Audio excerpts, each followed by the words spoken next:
혹시 들어보셨나요? 저는 이 문장의 의미를 요즘 절절하게 실감하고 있습니다. 인생에 있어서 내가 한 어떤 선택이 나를 행복하게 해줄 거라고 믿다가도 살다 보면 그 선택에 배신당했다는 걸 알고 후회하다가 그래도 그 과정에서 나를 행복하게 했고 나를 강하게 만들었던 기억이 남아 나라는 인간을 완성시켜 주니까 말이죠. 제가 이런 깨달음을 얻게 된 건 약 8년 전 했던 한 가지 선택 때문이었어요. 나이 앞자리가 바뀌었을 때 저는 저희 막내 이모의 주선으로 선계팅을 받습니다.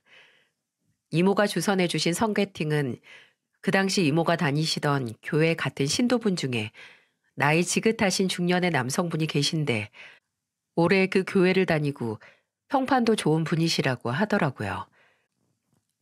장남이 공기업 다니는데 혜진이보다 4살 위래. 그분은 이제 교장 선생님 하다가 퇴직하시고 딸이 중학교인가 고등학교 교사라고 하던데 들어보니까 집안도 좋더라고. 아들이 30 넘어서 계속 집에 얹혀서 산다고 이러다 집안 대 끊기는 거 아니냐고 하시던데 언니 내가 주선해 줄까? 그분 남자답게 아주 잘생기셨어. 장남이 아들 닮았으면 외모도 아마 나쁘지 않을걸? 그때 이미 저는 3번의 소개팅에서 죽을 썼던 터라 약간 반 정도 포기하고 나갔는데 역시 마음을 내려놨을 때 원하는 결과를 얻을 수 있더라고요. 저는 그 자리에서 저와 결혼을 하게 될 남자를 만났습니다. 남편의 첫인상은 뭔가 반듯해 보인다는 거였어요. 왜 그런 사람 있잖아요. 되게 각 잡힌 것처럼 말끔하게 생기고 실제로 성격도 그랬습니다. 뭔가 어리숙하면서도 깍듯하고 예의 바른 남편에게서 좋은 느낌을 받을 수 있었고 저희는 연애를 시작했어요. 처음에는 이렇게 입이 바짝 마를 정도로 긴장을 했던 사람이 저와 만나면 만날수록 긴장을 풀고 편한 모습을 보여주는 게 큰 즐거움이었죠. 근데 만난 지 2달 만에 제게 말을 놓기 시작했던 남편이 다시 바짝 긴장하게 되는 순간이 있었는데요. 그건 남편이 제 오빠들을 만났을 때입니다. 제게는 7살, 5살 차이가 나는 2명의 오빠가 있었는데 그냥 딱 봐도 뭔가 사람들이 슬금슬금 피할 인상의 소유자들이었어요. 큰오빠는 저희 어머니를 도와 순대국밥집 함께 하다가 본인 식당 오픈 준비를 하는 새내기 자영업자였는데 키 186에 몸무게 100kg가 넘는 거구였죠. 어렸을 때 등치 있고 어깨 좀 썼던 창피한 기억을 갖고 있는 사람이지만 그래도 나이가 들면서 성질머리도 점점 죽여가고 있었어요. 그리고 작은 오빠는 큰 오빠만큼의 거구는 아니지만 키 182에 과거 육상 선수를 했다가 지금은 스포츠 브랜드 회사에서 일하고 있죠. 남이면 부담스럽지만 가족이라서 든든한 오빠들은 가끔 좀 창피하긴 하지만 그래도 암으로 돌아가신 아버지를 대신해 집안을 지킨 오빠들입니다. 그런 오빠들의 철칙 중 하나가 남자는 남자가 봐야 한다는 거였는데 그래서 동생의 애인도 꼭 눈으로 확인을 해야 직성이 풀려 있어요. 근데 그런 오빠들이 막내 이모에게 제가 본인이 주선한 성게팅에서 만날 남자와 잘 만나고 있다는 소식을 들었고 어떻게 해서든 남편을 만나봐야겠다고 했습니다. 저는 절대 안 된다.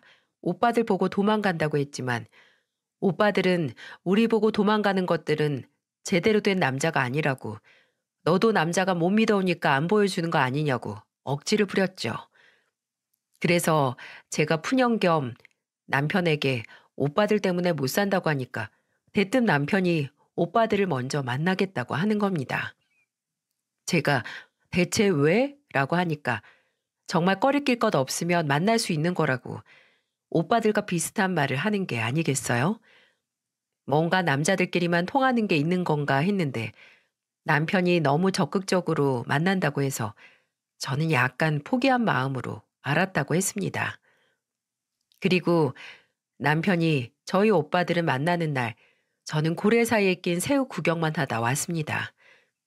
남편은 잔뜩 경직이 돼서 오빠들에게 좋은 인상을 남기기 위해 웃기는 웃는데 두 커다란 고래의 귀에 짓눌려 무슨 로봇이 웃는 것처럼 웃고 오빠들은 구구절절 남자는 이라고 시작하는 말부터 내 동생 힘들게 하지 마라.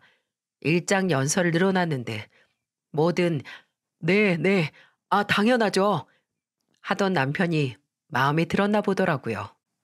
그 후에 저희가 결혼 준비를 하면서 저희 집에 가서 인사를 드렸을 때도 한 번 만나본 거면서 마치 매일 만났던 사이처럼 아, 최사위라고 호탕하게 불러주더군요.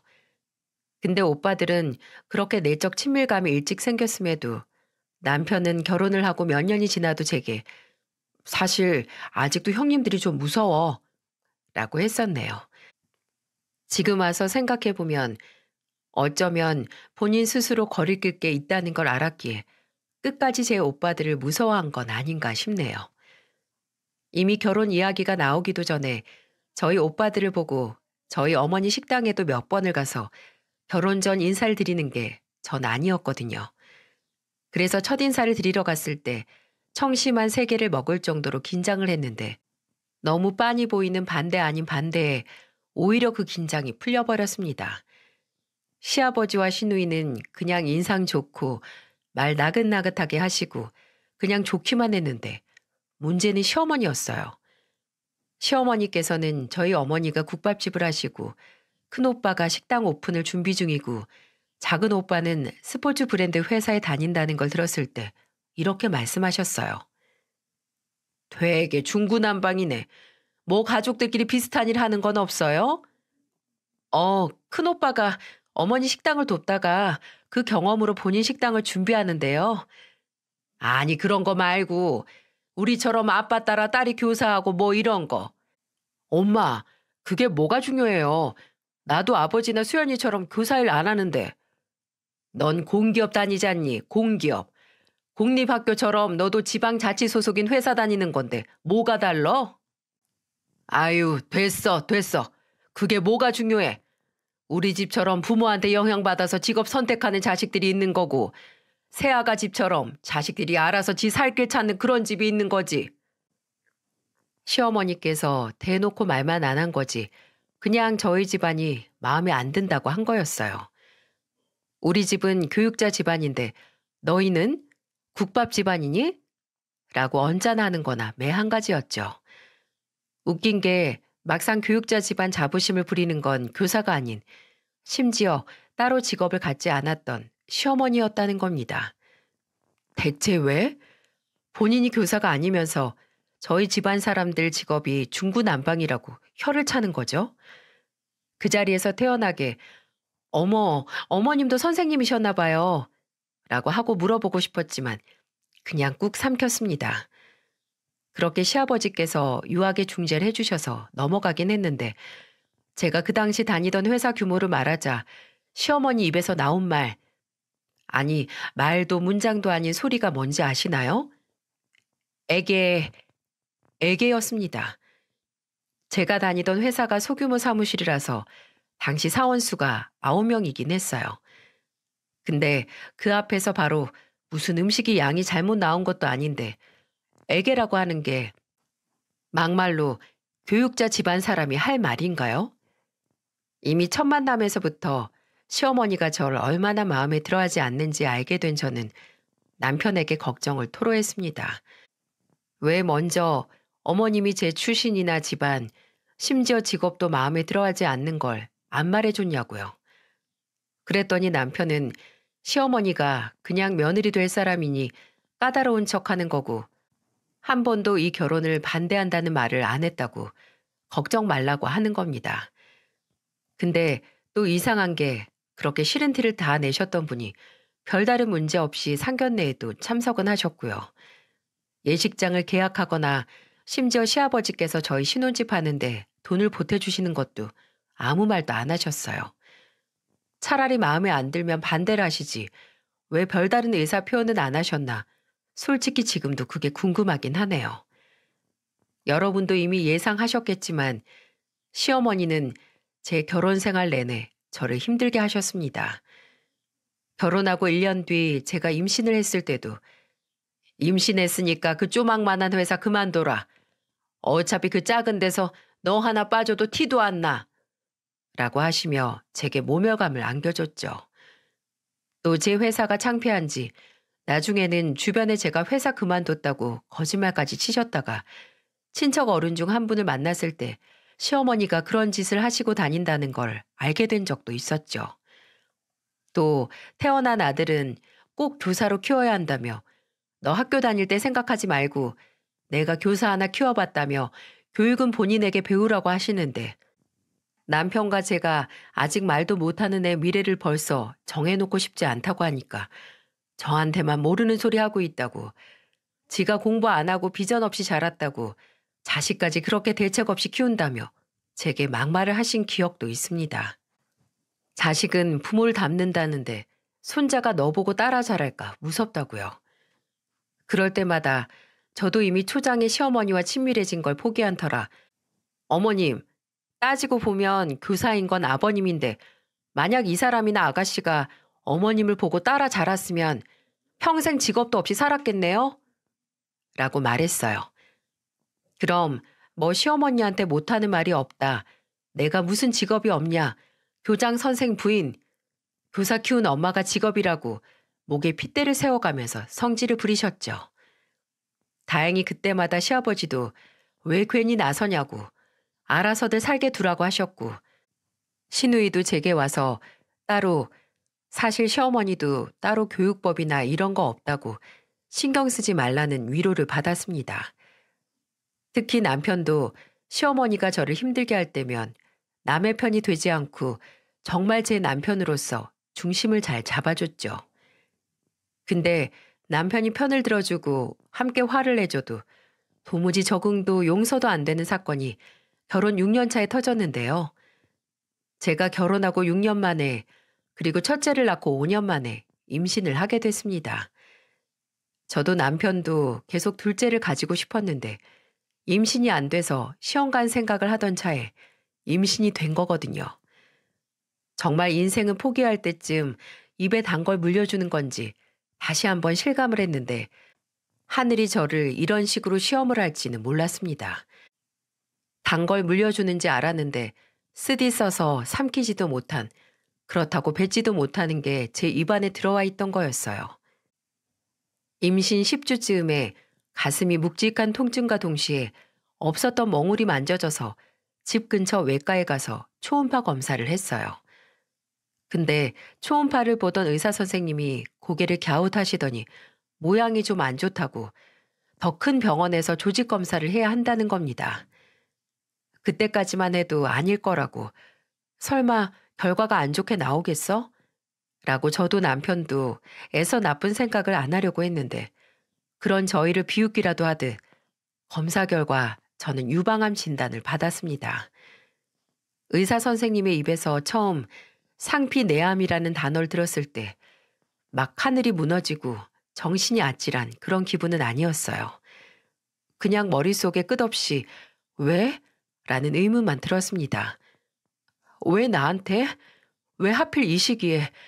왜 하필 내가 임신을 했을 때 몸 안에 암덩어리가 자리 잡혔는지 신이 눈앞에 있다면 멱살을 잡고라도 묻고 싶었죠. 의사 선생님은 일단 임신 안정기에 들어가고 나서 수술 날짜를 잡아 전절제 수술을 하고 환자분의 특성상 항암 치료가 필요하다는 말을 했습니다. 저도 남편도 동시에 출산 후에 항암 치료를 할 수 없냐고 물었지만 그때 하는 치료는 사실상 무의미하고 또 의학적으로 항암 치료에 쓰이는 약물은 뱃속 아기에게 아무런 영향이 없다고 걱정 말라고 하지만 솔직히 전문가의 말이지만 제 마음이 움직이지가 않았습니다. 행여 항암 치료를 했을 때 무슨 일이라도 생기면 내가 살기 위해 내 아이를 해쳤다라는 생각에 정말 살 수가 없을 것 같았거든요. 남편과 저는 오랜 대화를 나눴고 울기도 참 많이 울었습니다. 끝내 제가 건강하지 않으면 뱃속 아기도 건강하지 못한다는 결론이 났고 현대의학을 믿고 수술 후에 항암 치료를 받기로 결정을 내렸어요. 가족들에겐 어렵게 내린 결정에 대해 설명을 했고 다들 잘 될 거라고 걱정 말라고 응원해주고 저를 위로해줬지만 단 한 사람 여러분이 예상하는 그 사람은 안 그래도 힘든 저를 더 힘들게 만들었습니다.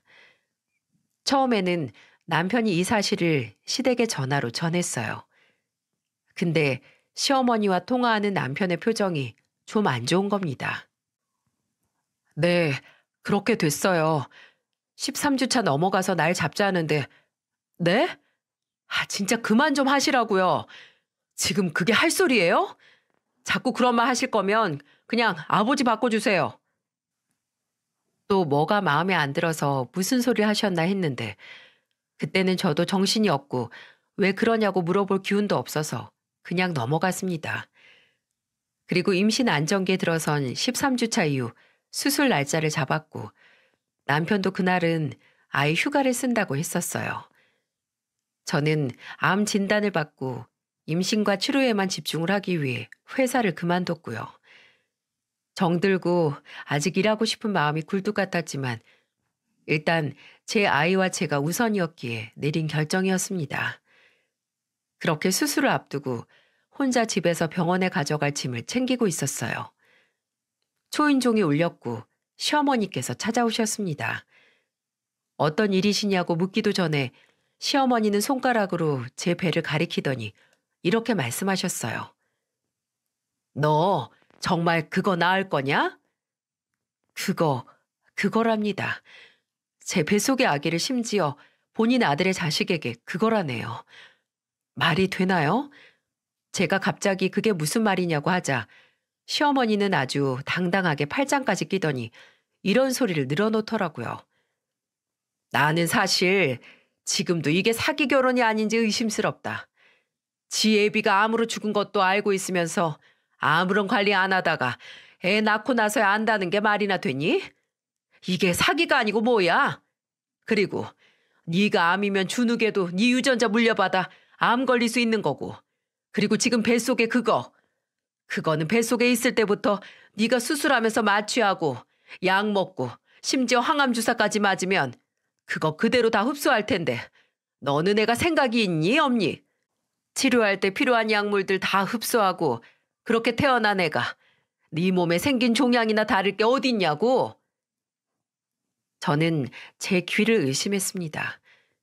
여러분은 이게 사람 입에서 아니 어쨌든 가족으로 엮인 사이에서 나온 말이라는 게 믿어지시나요? 저는 그 말을 듣고 놀라서 몇 초간은 숨도 못 쉬었어요. 끝내 숨이 차서 거친 숨을 내뱉으며 말했습니다. 지금 말 다 하셨어요? 본인 입에서 나온 말이 뭔지는 알고 떠드시는 거예요? 제가 종양을 낳을 거라고요? 모르시나 본데 저도 주치의 선생님이랑 다 상담했고 수술도 항암 치료도 의학적으로 아이에게 영향을 안 미친다는 걸 알고 선택한 거예요. 근데 전문가도 아닌 어머님 말을 설마 제가 들을 거라고 생각하시는 건 아니죠? 전문가는 얼어 죽을. 야, 의사 자격증 없어도 그건 당연한 거야. 지 엄마 몸속 안에서 암덩어리랑 같이 자란 애가 정상일 리 있니? 괜한 짓 하지 말고 애 떼고 치료나 받아라. 집안에 애구 만들에 낳을 생각하지 말고 애 포기하라고. 사람이 화가 날 때까지 나면 몸에 열이 올라서 등 뒤가 따끔거릴 수도 있다는 걸 저는 이때 처음 알았습니다. 저는 시어머니의 팔뚝을 잡고 집 밖으로 내보내면서 말했어요. 어머, 너 이거 안 나? 헛소리만 하고 나갈 생각은 없어 보이셔서 제가 대신 문 앞까지 모셔다 드리려고요. 그리고 제가 수술 받는 거나 치료나 아이 낳는 것도 앞으로 일체 상관 말고 입댈 생각도 하지 마세요. 저는 중요한 수술하고 출산 앞두고 어머님이 하는 말처럼 부정적인 기운 타고 싶지 않거든요. 저 대신 수술 받거나 항암 치료 받고 애 낳아주실 거 아니잖아요. 그럼 입대지 마시라고요. 알아들으시겠어요? 저는 쓰레기 봉투 던지듯 시어머니를 집 밖으로 밀어버렸고 휘청거리는 시어머니는 끝까지 제게 악을 쓰고 삿대질을 했지만 저는 잘 가시라고 한 뒤 문을 걸어 잠궜습니다. 그리고 그날 퇴근한 남편에게도 그날 있었던 일을 말하며 앞으로 시어머니와 마주하고 싶지 않다고 했어요. 적어도 아이를 낳고 치료를 받을 때까지는 시어머니와 안 마주치게 해달라고 했고 남편도 제게 미안하다고 사과를 하며 제 뜻을 따랐습니다. 저는 다음 날 무사히 수술을 받았어요. 혹시라도 아이에게 무리가 덜 갈까 수술 후 진통제도 안 맞고 무통 주사도 없이 견뎠습니다. 저도 엄마라고 견딜만 하더라고요. 저희 어머니는 그렇게 수술을 견뎌낸 저를 기특해 하시고 저는 저와 함께 수술을 버텨준 아이를 기특해 했습니다. 퇴원 후에는 수술 경과를 지켜본 뒤에 항암 치료를 바로 시작을 했고요. 매 순간 부디 우리 아이에게 아무런 문제가 없게 해달라고 내 몸에 100% 무리가 가도 좋으니 제발 우리 아이만 건강하게 바랐습니다. 처음 태동을 느꼈을 때는 얼마나 울었는지 몰라요. 마치 아이가 제게 나 잘 있으니 엄마도 힘내라고 메시지를 보내는 것 같았죠. 항암 치료 시작하고 머리가 빠져도 속으로 어쩌면 지금 머리가 다 빠진 내 모습이 곧 있으면 태어날 아이와 비슷할 수 있겠다고 생각하며 웃었고요. 남편도 그런 제게 제가 머리를 민 걸 보니까 괜찮아 보인다고 나도 머리 밀까? 하면서 대머리여도 좋고 괜찮다는 용기를 줬습니다. 그때는 참 잘했어요. 곁에 있어주고 뭐든 다 해주려고 해주고 이 모든 걸 혼자의 몸으로 감당하게 해서 미안하고 또 고맙다는 말을 해줬죠. 그래서 곧 있으면 나를 덮쳐올 충격적인 일들이 배가 되기도 했습니다. 다음 해 봄 저는 항암 치료를 병행하면서 건강한 딸아이를 출산했어요. 아이는 3.4kg로 아주 건강하고 초기 검진에서도 몸에 아무런 문제가 없는 기적과도 같은 아이였어요. 저도 남편도 이 기적과도 같은 아이를 잘 키우겠다고 다짐을 했죠. 그래도 혹시 몰라 제가 그때까지도 항암 치료를 하고 있었기에 모유 수유는 못해서 아이에게 미안했지만 어떻게든 미연에 방지를 할 건 뭐든 하고 싶었어요. 막 태어난 아이에게 엄마 저도 한번 물려보지 못한 게 너무 미안하고 속상했지만 그래도 제 뱃속에서 저와 함께 암을 이겨냈던 아이니까 엄마의 마음을 잘 알아주지 않을까 생각하며 제 마음을 달랬던 게 기억이 나네요. 출산 후에도 저는 병원을 오고 가면서 치료를 받았고 병원에 가지 않는 시간은 온통 아이들과 보냈어요. 그냥 한 번 큰 고비를 넘고 나니까 아니 아직도 넘는 중이었지만 아이들과 보내는 시간이 초 단위로 소중하더라고요. 그때쯤 남편이 제 수술이나 출산 때문에 휴가를 당겨 쓴 게 있어서 업무가 밀린 게 많다고 야근을 자주 했지만 그래도 혼자서 애들을 볼 수 있는 것만으로도 제게는 꿈만 같은 시간이었습니다. 지금 생각해보면 제가 그때 마음이 많이 약해져 있었나 봐요. 호르몬 문제도 당연히 있었겠지만 괜히 아주 작은 거에도 울고 웃고 감동하고 아주 그냥 격동적인 감정선을 타고 있었거든요. 그렇게 둘째를 낳고 4개월 정도 뒤에 남편에게서 이상 징후를 발견하게 됐어요. 제가 한번 암에 걸리니 예민해져서 그 당시 만나는 사람마다 뭔가 하나 이상하다 싶으면 바로 건강검진 받아라, 초기가 중요하다 말하고 다니는 건강 지킴이가 됐었거든요. 근데 남편의 체중이 감소하고 또 화장실에 들어가 있는 시간이 너무 긴 겁니다. 심지어 속이 안 좋다고 자주 들락날락 거리기도 했어요.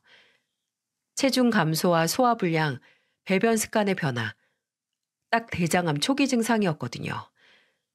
한 번은 화장실 들어갈 때마다 휴대폰을 들고 들어가서 제가 휴대폰 놓고 가라고 그거 보니까 변기에 앉아있는 시간이 점점 길어지는 거라고 했는데 휴대폰이 없어도 그렇게 오래 앉아있다는 겁니다. 불길한 생각이 든 저는 당장 건강검진을 예약을 했고 남편을 끌고 건강검진센터로 향했습니다. 살 빠진 건 당신 병간호하고 준서 태어나서 이래저래 바빴으니까 빠진 거고 화장실 문제는 그냥 나이 들어서 그런 거라니까. 나도 이제 40대야. 그래도 설마가 사람 잡는 거라고 미리 해주면 좋은 것 중 하나가 건강검진이라고 말했어요. 그리고 곧 남편을 수면 마취를 한 뒤 대장 내시경을 하기 위해 들어갔고 저는 회복실에서 남편을 기다렸어요. 그리고 20분 정도 뒤에 남편이 검사를 마치고 마취가 깨기 전까지 누워서 쉴 수 있는 회복실로 왔죠. 선생님 두 분이서 옮기는 침대에 옆으로 축 늘어진 남편이 어딘지 짠해서 옆에서 이불도 제대로 덮어주고 가만히 볼도 쓰러졌습니다. 부디 남편에게는 저 같은 고통이 오지 않길 바라면서요. 그러다가 15분 정도 뒤에 스륵 눈을 뜬 남편이 입을 뻐끔뻐끔 거리더라고요. 그래서 제가 눈을 맞추고 남편을 불렀죠. 나 보여? 깨지 말고 푹 자. 앞으로 적어도 2시간은 자야 좀 정신 말짱해질 테니까. 에헤헤. 저는 그때까지 남편이 제 이름을 부르는 줄 알았어요. 제 이름이 혜진이니까요. 수면 마취를 한 와중에도 저를 찾는 모습이 웃겨서 이걸 영상을 남기려고 휴대폰을 꺼내서 녹화를 시작했는데 휴대폰 너머 남편이 다시 입을 우물거리며 한 말은 저를 그대로 굳게 만들었습니다. 혜수가 나 안 간다니까? 아휴, 나 안 가. 순간 혜수? 나는 혜진인데? 이 사람이 마취 때문에 내 이름을 잘못 기억을 하는 건가? 아니면 혜숙이라는 다른 여자를 부르는 건가? 하는 생각이 들었습니다. 저는 본능적으로 숨소리도 죽이고 가만히 남편을 보고 있었어요. 그러니 눈앞에 혜숙이라고 생각을 한 저에게 아주 절절한 마음을 고백을 하더라고요. 나 집에 안 가.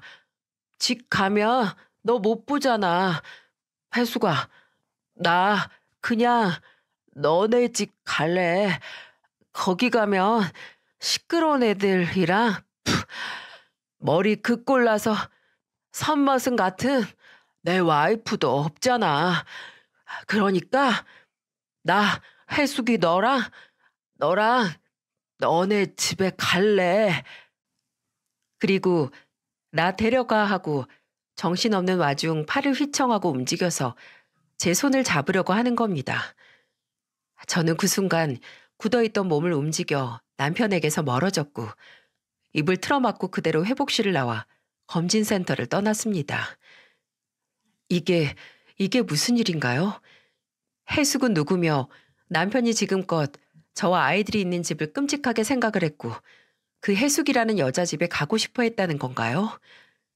제가 치료 후에 빈혈이 좀 심해졌는데 그대로 주저앉아서 길바닥에 쓰러지고 싶었어요.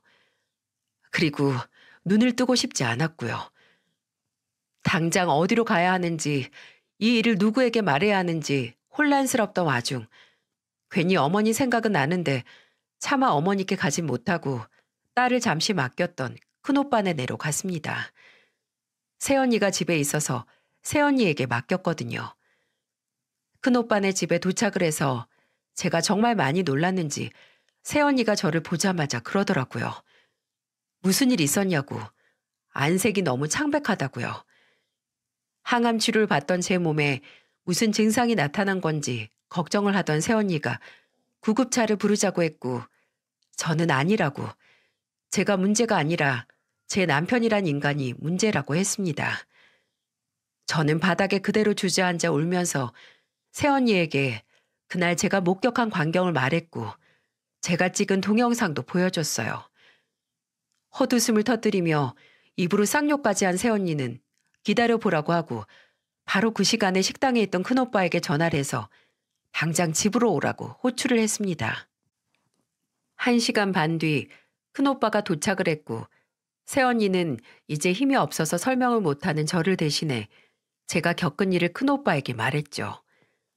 큰오빠는 당장 소라도 때려잡을 주먹을 몇 번이고 고쳐주며 당장 가만 안 둔다고 사지를 분리시키겠다고 썽을 냈는데 새언니는 아주 침착하게 큰오빠에게 말했어요. 그래봤자 감옥 가는 건 당신이야. 간통죄라도 있었으면 그 두 연놈 쌍으로 콩밥 먹이는데 불가능하니까 할 수 있는 한에서 엿먹여야지. 아가씨, 따로 아가씨 남편, 아니 그 자식한테 티내지 말고 그냥 몸이 좀 안 좋아져서 애들 데리고 친정가 있겠다고 하고 모른 척해요. 그리고 당신은 그 자식 뒤 좀 밟아. 아마 아가씨가 집 비우면 좋아라 하고 그 해숙인지 말숙인지 여자랑 붙어 있을걸?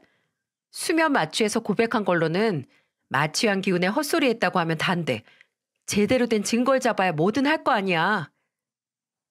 솔직히 당장 그때 증거를 잡아서 그 인간과 이혼을 해야지 하는 생각은 들지 않았습니다.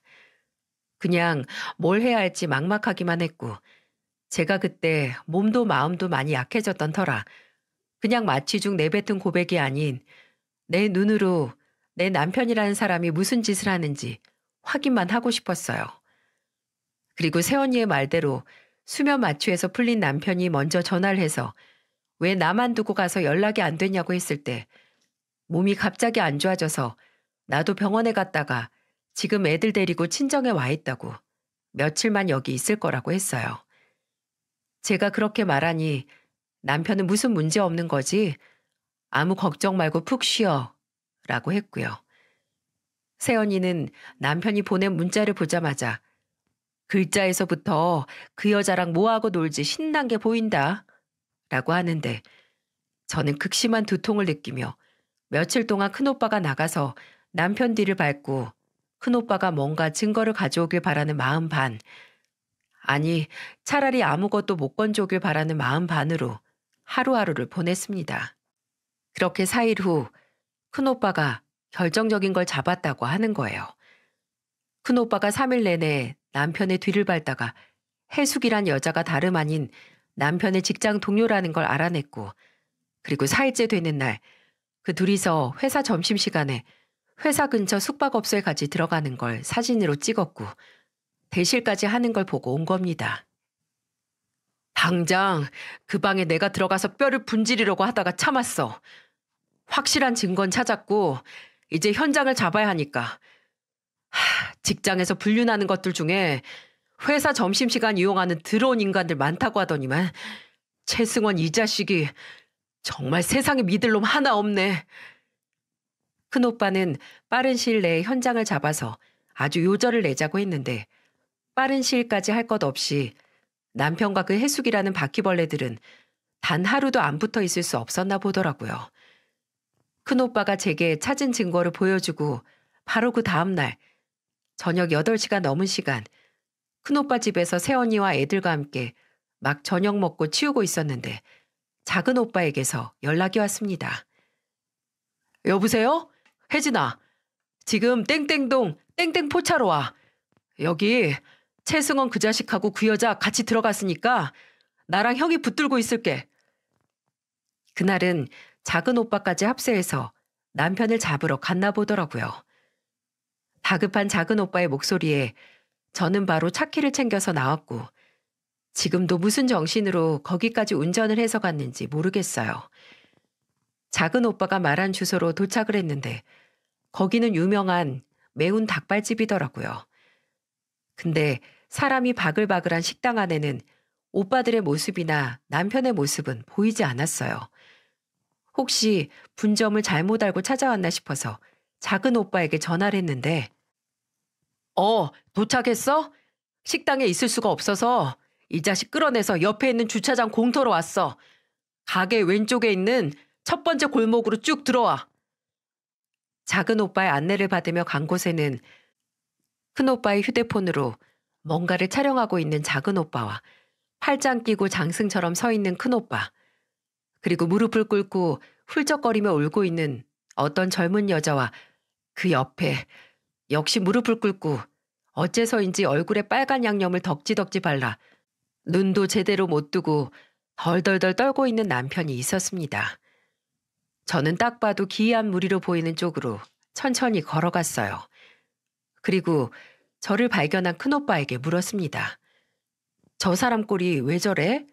제가 물으니 작은 오빠는 본인 휴대폰에 찍힌 동영상 하나를 보여줬는데 그건 아까 본 매운 닭발집 입구에서부터 촬영이 되어 있었고 화면은 순식간에 구석진 테이블에 앉아있는 남편과 눈앞에 있는 젊은 여자를 찍고 있었어요.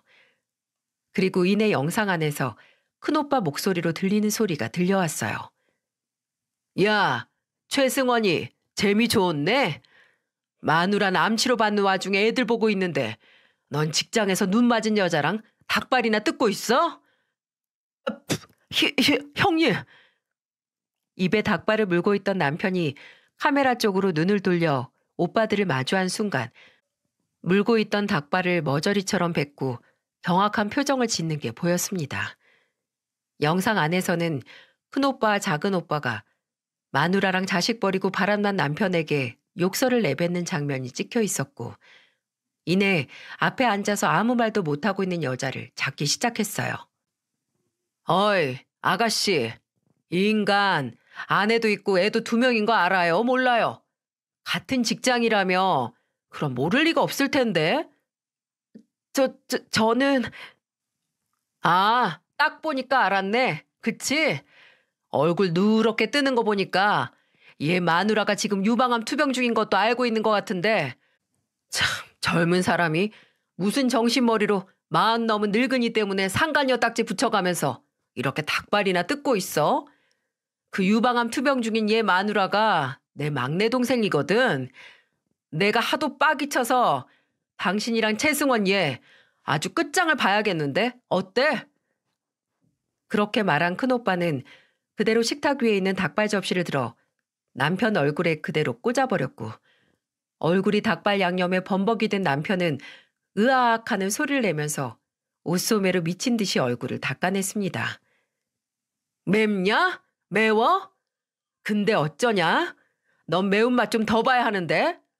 손님 여러분, 지금 닭발 양념 처바른 이놈이 불쌍한 제 동생 버리고 여기 있는 직장 동료하고 바람이 났습니다. 그리고 큰오빠는 남편과 그 여자가 다니는 공기업 이름까지 대더군요. 영상 안에서 주변 사람들이 수군거리고 심지어 찰칵하는 카메라 셔터음도 몇 번 들리는 걸로 봐선 구경 중이던 손님들이 사진까지 찍은 것 같았어요. 그때 그 식당 사장님으로 추정되는 목소리가 뭐 하는 거냐고 나가서 싸우라고 하는 게 들렸고 그때 오빠들이 방심한 틈을 타 남편이 화면 밖으로 뛰쳐나가는 게 보이더라고요.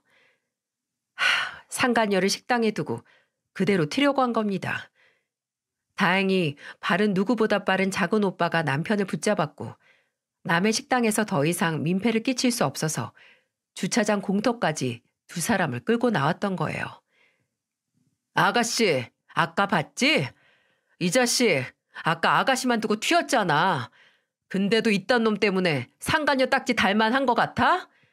안 그렇게 생겨서 되게 멍청하네. 이 자식 고작 이러려고 내 동생 두고 바람 피웠냐? 이 야비한 놈을 확. 형님, 죄송합니다. 죄송합니다. 제가 죽을 죄를 지었어요. 얼굴은 양념 범벅이 돼서 손을 치켜 올리는 큰오빠에게 맞을까 경기를 일으키며 용서를 비는 모습에 천년의 사랑도 단박에 식어버릴 정도로 빠르게 피가 식었습니다. 저런 인간을 지금까지 남편으로 믿고 살았구나. 애도 2명이나 낳고 그중 하나는 정말 목숨을 걸고 낳았는데 하는 생각에 모든 게 부질없는 것 같더라고요. 저는 오빠들 앞에서 굽신거리며 제발 회사에 알리지 말아달라고 비는 남편 앞으로 다가갔습니다. 그리고 오른쪽 다리를 치켜 올려 그대로 무릎 꿇고 앉아있는 남편의 가슴팍을 냅다 차버렸어요. 억하는 소리와 함께 남편은 뒤로 넘어갔고 저는 나자빠진 남편에게 말했습니다. 나는 내 몸속의 암덩어리 제거하고 목숨 걸고 우리 딸 낳고 당신이랑 애들하고 건강하고 행복하게 살라고 완치를 위해 절박한 마음으로 살았는데 당신은 나 이렇게 배신하네? 좋았니? 내가 항암치료 받으면서 애들 볼 때 너는 밖에서 일하면서 연애도 해서? 이 더러운 놈아. 너 같은 놈한테는 내 목소리도 아까워. 그리고 땅에서 일어나지도 못하고 입술만 바들바들 떨던 남편에게서 눈을 돌려 옆에 있는 여자를 보고 말했습니다. 얘 가져요, 그쪽이. 그쪽한테는 얼굴에 닭발 범벅해서 음식물 쓰레기처럼 보이는 이 인간이 딱 잘 어울릴 것 같네. 내가 기꺼이 그쪽한테 양보할게요. 그 후에는 땅바닥에 그 바퀴벌레 같은 커플 두고 오빠들이랑 큰오빠 집으로 갔습니다. 제 아들과 딸, 진정한 제 가족이 있는 곳으로 말이죠. 그리고 한동안 큰오빠 집에서 지냈어요. 당장 이혼 준비를 해야 하긴 하는데 충격에서인지 무기력증이 찾아오더라고요. 그렇게 해야지 하는데 그때 도화선 같은 사람이 제게 연락을 해왔습니다. 바로 시어머니였죠. 무슨 이야기를 들은 건지 어디서부터 아는 건지 모르겠지만 시어머니는 저를 만나고 싶다고 했어요.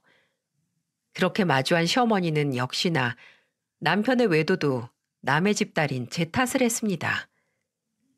생각해봐라. 집에 오면 투병 중이라 바싹 꼬른 네가 있는데 바람 안 날 남자가 누가 있니? 아버님은 집에 늙어서 바싹 꼬른 어머님이 있는데도 바람 안 피우시잖아요. 아, 혹시 피우셨었나요? 이 싸가지 없는 게 말하는 꼬라지하군. 너 그딴 식으로 말하는 거 보니 바로 이혼할 생각이 있나 본데. 그래, 우리 시간 낭비하지 말자. 나도 내 아들 재혼 상대로는 같은 직장 다니는 공기업 며느리가 좋으니까 서로 마음 있을 때 빨리 식 올리는 게 좋지. 너도 이혼하고 광명 찾아. 마음 떠난 남편한테 집착하지 말고 네 인생 살라고. 제가 어머님 요구대로 하면 그럼 어머님은 저한테 뭐 해주실 건데요? 그래도 뭔가 제안할 게 있으니까 그렇게 당당하신 거 아니세요? 너희 살던 집 그거 네 명의로 해주마. 이혼하고 애들하고 편하게 거기서 살아. 그 집은 원래 저랑 어머님 아들 공동명인데 너무 날로 먹으시려고 하네요. 허, 네가 그리 주제도 모르고 욕심을 부려서 승원이가 질렸나 보다. 그러고선 시어머니는 합의금으로 1억을 제시하셨고 괜히 좋은 직장 다니는 애 인생에 오점 만들지 말고 합의 이혼을 하라고 하시더군요. 저는 금액이 마음에 안 들어서 좀 생각해 볼게요 라고 말하고 나왔습니다. 시어머니 앞에서는 그리 당당했지만 내 이혼 문제로 흥정을 하고 있는 모습이 너무 처량하다는 생각이 들더라고요. 지금까지 시간은 뭔지 싶고 그냥 다 싫었습니다.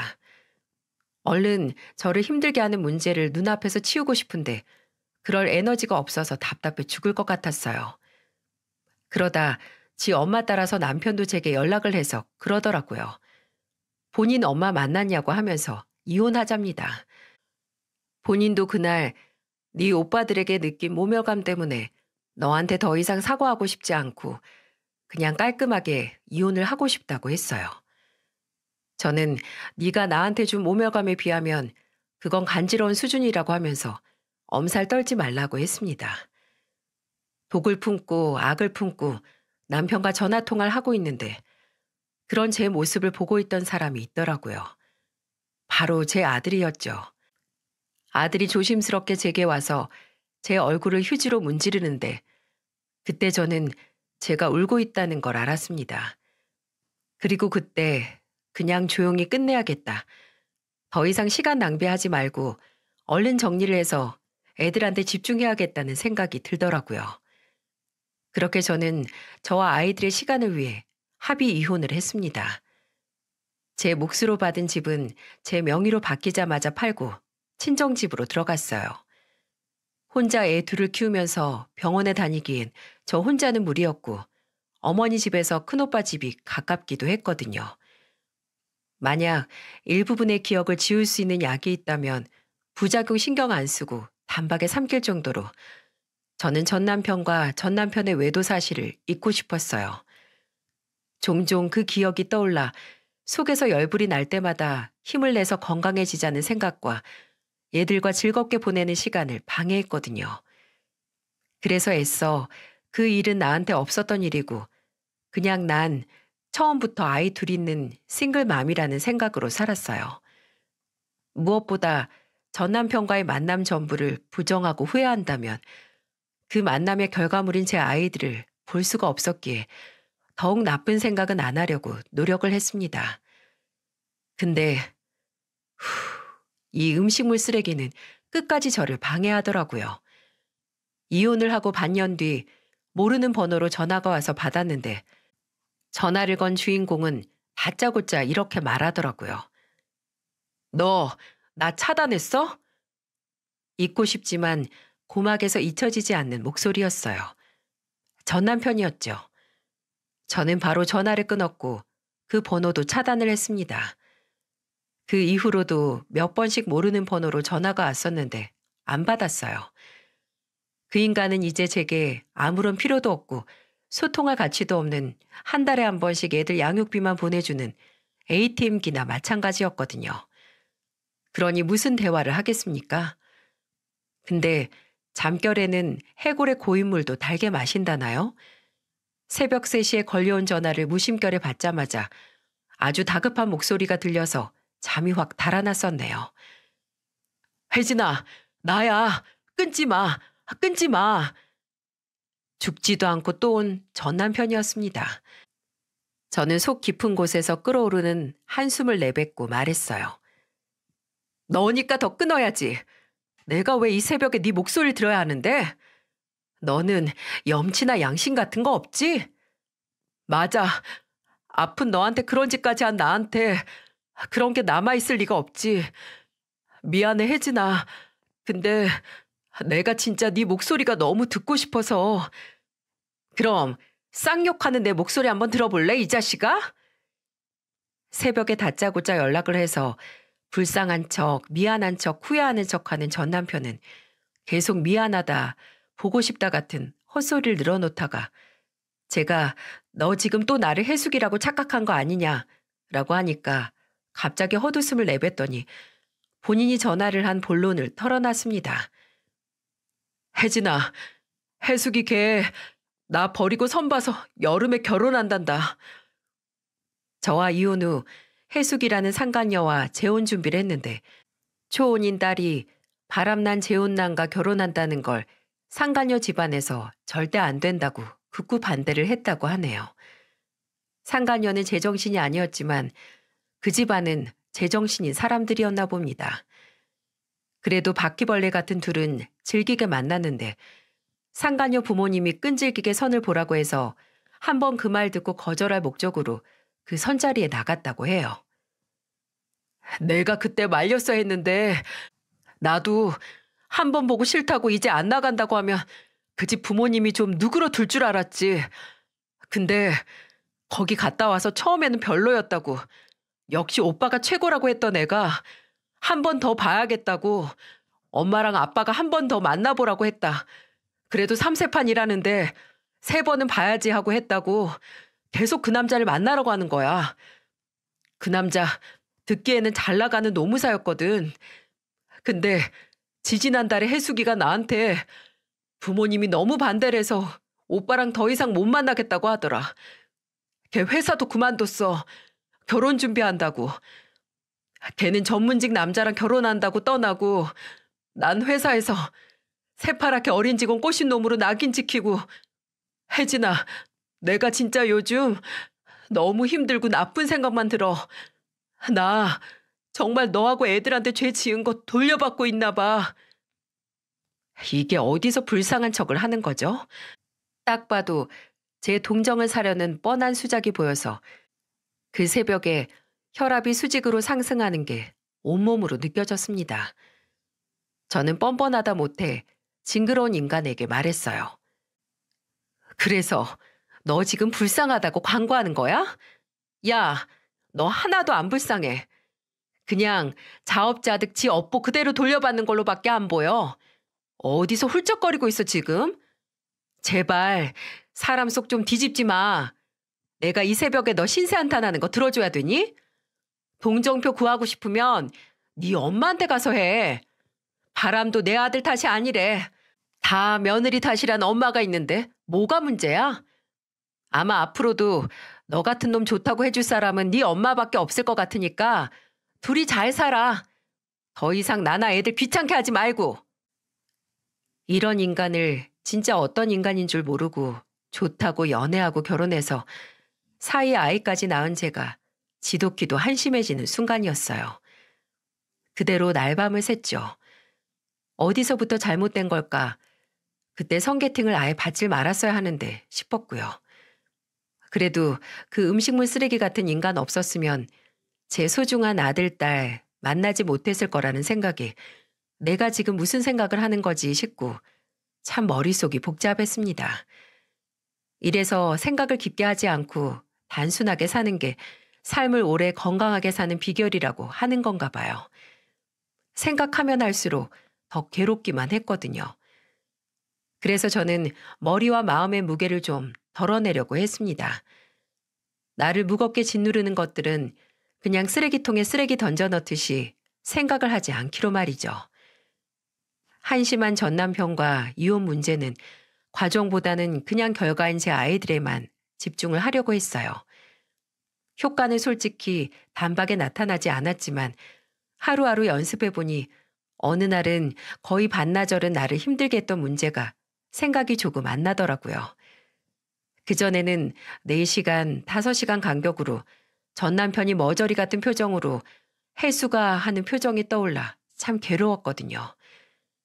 점점 마음을 비우고 그 빈자리에 새로운 정말 내 가족과의 행복한 추억을 채워 넣으려 노력하고 있습니다.